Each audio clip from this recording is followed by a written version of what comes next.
Once there was a boy came to meet his grandpa in the village during his summer holidays. The boy used to play with his grandpa every day. One day he asked his grandpa, "When I grow up, I want to become a successful man. Can you tell me some ways to be successful?" The grandpa nodded yes. Then he took the boy to the nearby nursery and bought two small plants. He then planted one in a pot and kept it inside the house, and they planted the other one outside the house.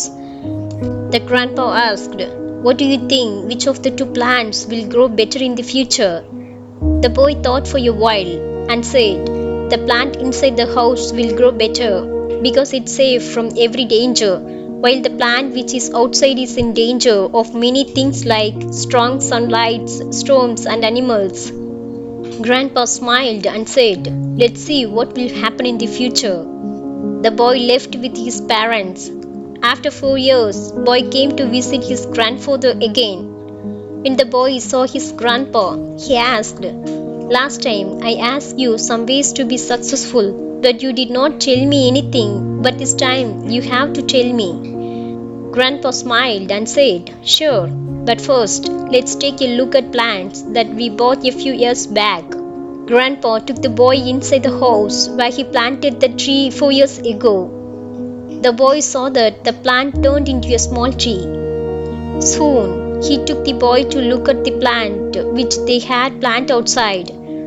There, they saw that a huge tree stood, its branches spread far and wide, providing shade to passers-by. Now the grandpa looked at the boy and asked, "Which plant grew more? Which is more successful?" The boy replied, "The one which we planted outside." We see in life how people fear problems and don't want to face them. If you are ready to face the world, despite all the dangers, then no goals is impossible to achieve. Once there was a merchant who came to his village. After returning after years to his village, he thought of visiting the temple. The temple was at the other end of the river.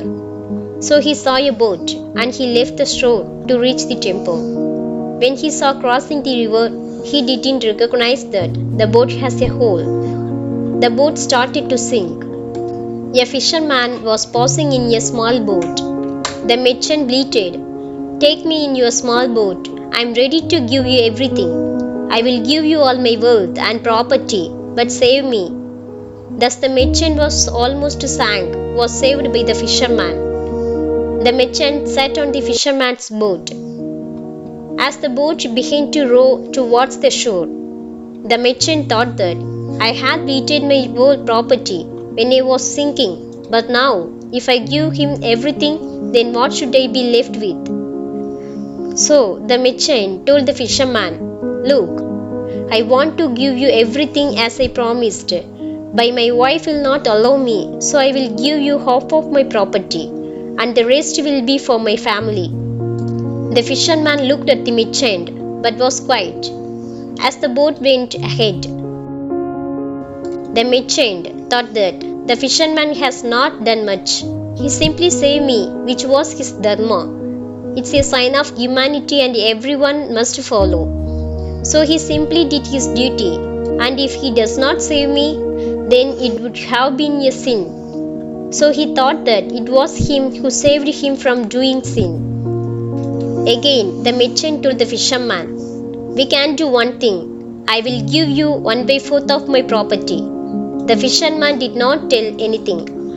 The boat reached the shore, and the merchant took out a fine note and gave it to the fisherman. The fisherman returned the money and said that even this is not required. I did my dharma to save you. We see in life how people promise and then break them by giving excuses. So if you think to do good deed, then do it. Otherwise, if you keep it for tomorrow, then it will never happen. And if you want to get angry, then we do it within seconds. And when it comes to good things, then we postpone it. Here's how to live in present inspiring story, where you will come to know how the minister don't fear his death because of living in present. Let's start story. Once there was a very cruel king. One day, he asked one of his ministers to share his knowledge. After thinking for a long, he was not happy with the knowledge of the minister. So he ordered his soldiers to go to the house of the minister and tell him my message. That day, everyone was celebrating the birthday of the minister. Everyone was enjoying the song and dancing. There comes the soldier and they said to the minister, "Today is the evening, the minister will be hanged." Listening to all, stop the music, the relatives, friends, and family members. The family members started crying, but the minister continued to enjoy the music and dancing comfortably. The minister was acting as if he did not hear anything. Thinking this, the soldier again announced. Then the minister replied to the soldiers, "Thanks to King on my behalf. At least I got several hours to rejoice before death and thank him for telling me before, so that I can enjoy before death." After telling this, the minister started dancing. The soldiers went back to the king and told him what all happened. The king was shocked and decided to visit the minister. The king went to the minister and asked, "It is your death tonight, and you are singing and dancing?" Minister thanked the king and said, "I was never filled with so much joy before. You did a great favor by telling me the time of death, so that I can enjoy it before I die." After listening to this, the king was speechless and he realized that the minister is living in present and doesn't fear death.